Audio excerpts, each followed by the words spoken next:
বাংলাদেশ আমাদের প্রিয় জন্মভূমি, আল্লাহ রাব্বুল আলামিনের দান। সিলেটকে বলা হয় বাংলাদেশের আধ্যাত্মিক রাজধানী।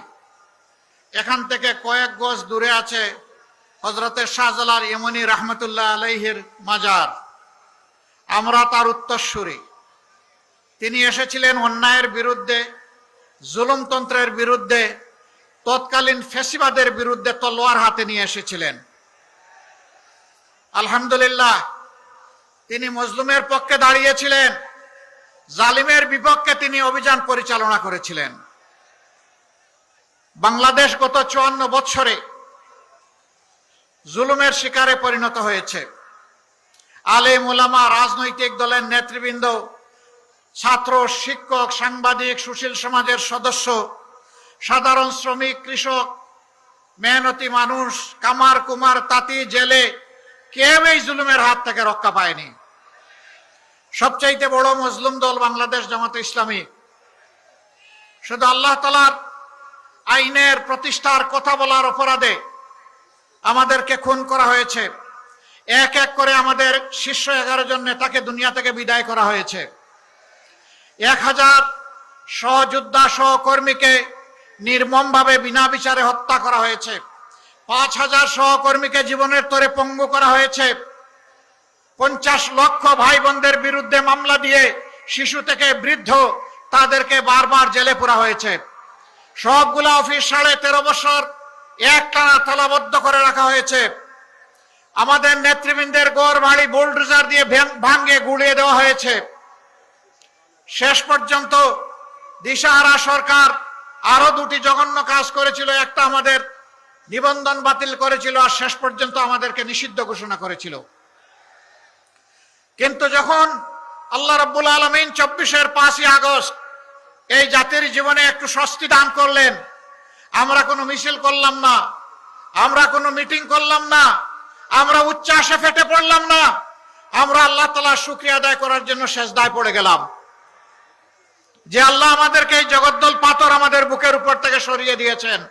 আমরা সেই মহান মনিবের শুকরিয়া আদায় করলাম। 5 আগস্ট রাষ্ট্রেই আমরা ঘোষণা করলাম যে সংগঠন হিসাবে জামাতে ইসলামীর উপর যত জুলুম করা হয়েছে, আজকের এই মুক্তির বিনিময়ে মহান আল্লাহ তাআলার শুকরিয়া আদায় করে বলছি, একজন জালিমের বিরুদ্ধেও দল হিসাবে জামাতে ইসলামী কোনো প্রতিশোধ নেবে না। আমরা কথা রেখেছি, দল হিসাবে কারো উপর থেকে আমরা কোনো প্রতিশোধ নেইনি। তবে এও আমরা বলেছিলাম, যারা খুন হয়েছেন, আহত হয়েছেন, পঙ্গু হয়েছেন, গুম হয়েছেন, যাদেরকে ব্যক্তিগতভাবে ক্ষতিগ্রস্ত করা হয়েছে, অবশ্যই আদালতে গিয়ে ন্যায় বিচার চাওয়ার এবং পাওয়ার অধিকার তাদের আছে। যদি এরকম কেউ ন্যায় বিচার চান, আমরা তাদের পাশে দাঁড়িয়ে মজবুতভাবে তাদেরকে সমর্থন এবং সহযোগিতা দেব। একই সাথে একথা হুঁশিয়ার করে দিয়ে বলেছিলাম, সাবধান, মামলা করতে গিয়ে একজন নিরপরাধ মানুষের নাম তালিকায় অন্তর্ভুক্ত করা যাবে না। আপনারা শুনে খুশি হবেন, সারা দেশে আমরা লাখ লাখ হাজার হাজার মামলা করি নাই, সব মিলাইয়া 750-এর মতো মামলা হয়েছে। 8টা মামলায় একজন করে মাত্র আসামি আসে, দ্বিতীয় কোনো আসামি আমরা খুঁজে পাই নাই, তাই দ্বিতীয় আসামির নাম আমরা লিখি নাই। আমাদের কর্মীরা আমাদের কথা রেখেছে, আলহামদুলিল্লাহ। সেই জায়গায় অনেকে শত শত মানুষ, এমনকি হাজারো মানুষকে মামলায় ঢুকিয়ে মামলা বাণিজ্য করেছেন। সম্মানিত সিলেটবাসী,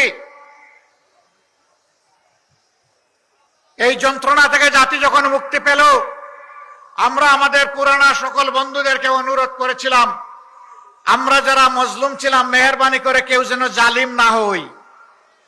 এতদিন যে সমস্ত অত্যাচার আমাদের উপর করা হয়েছে, আমাদের কাছে জোর করে চাঁদা আদায় করা হয়েছে, ঘুষ নেওয়া হয়েছে, মামলা বাণিজ্য করা হয়েছে, দুর্নীতি করা হয়েছে আমাদেরকে সম্পৃক্ত করে, এখন আমরাই যেন সেই সমস্ত অপকর্মে জড়ায় না পড়ি।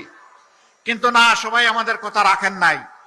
কে রেখেছে কে রাখে না এটা তাদের ব্যাপার। সেন্সিবল নাগরিক হিসাবে এটা আমাদের দায়িত্ব ছিল, তাই আমরা অনুরোধ জানিয়েছি। যারা রেখেছেন তাদেরকে অভিনন্দন, যারা রাখতে পারেননি তাদের ব্যাপারে আমাদের কোনো বক্তব্য নাই। জনগণ তাদের নিজস্ব বিবেকের আয়নায়, বিবেকের আদালতে তাদের বিচার করবে, আমাদের এখানে বলার কিছু নেই।